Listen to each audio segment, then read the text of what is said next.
어려운 뉴스를 쉽고 친절하게 풀어드립니다. 친절한 뉴스입니다. 최근 코로나19 신규 확진자는 다소 주춤하지만 여전히 위중증 환자와 사망자는 줄지 않고 있는데요. 어제였죠. 반가운 소식이 들려왔습니다. 식약처가 화이자사의 먹는 치료제 팍스로비드의 긴급 사용을 승인한 겁니다. 함께 검토됐던 머크사의 몰누피라비르는 안전성과 효과성이 검증되지 않아 승인이 일단 보류됐습니다. 그동안은 병원에서 1시간가량 주사로 맞았다면 이르면 다음 달 중순부터는 먹는 알약으로 치료가 가능해졌는데요.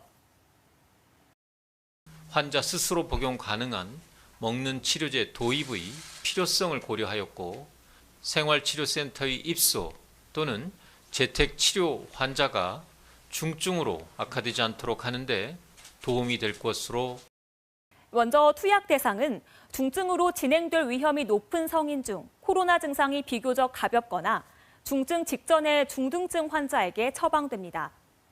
12세 이상 어린이도 몸무게가 40kg이 넘는다면 가능합니다. 다만 임신부는 약을 먹었을 때 유익성이 더 크다고 판단되면 복용할 수 있고요. 출산 후에 약을 복용할 경우 수유는 중단해야 합니다.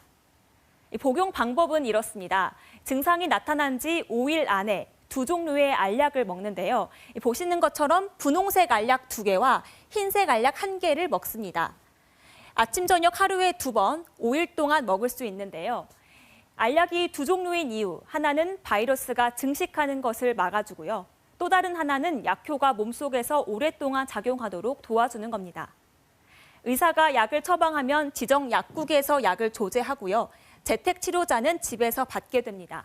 약값은 무료입니다. 가장 궁금한 것, 어느 정도 효과가 있느냐겠죠.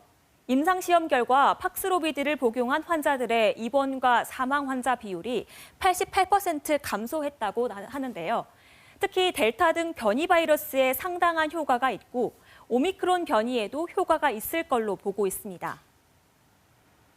단백질의 증식을 억제하도록 하는 방식으로 작용을 하기 때문에 이 변이에 따라서 영향을 받을 가능성이 높지 않다. 그래서 오미크론에 대한 그 변이에 대해서도 효과가 있을 것으로. 그렇다면 부작용에 대한 걱정은 없을까? 설사나 미각 이상, 근육통과 혈압 상승 등 대부분 가벼운 증상이 나타났다고 하는데요. 다만 이런 분들은 복용을 조심해야 합니다. 간이나 콩팥 장애가 심각하다면 권고하지 않고요. 부정맥이나 고지혈증, 협심증 환자가 팍스로비드를 복용하면 기존에 먹던 약이 팍스로비드 효과를 줄일 수 있습니다. 때문에 기존에 먹던 약은 중단해야 합니다. 복용 후에 부작용이 생겼다면 한국의약품안전관리원을 통해 피해 보상을 신청할 수도 있습니다. 무엇보다 관건은 먹는 치료제 물량을 충분히 확보하는 일인데요. 앞서 지난주 미국 식품의약국 FDA에서도 먹는 치료제 긴급 사용을 승인했고요. 일본과 이스라엘 역시 긴급 사용을 승인하고 물량 확보에 들어갔죠. 현재 정부가 선구매 계약을 마친 물량은 60만 4천 명분. 이 중 화이자 팍스로비드가 36만 2천 명분, 나머지 머크 치료제는 24만 2천 명분인데요. 앞으로 40만 명분에 대한 추가 확보도 나선다는 계획입니다. 앞으로 먹는 치료제가 들어오면 백신에 이어 강력한 방역 무기가 또 생기는 셈인데요. 코로나19가 시작된 지 어느덧 2년.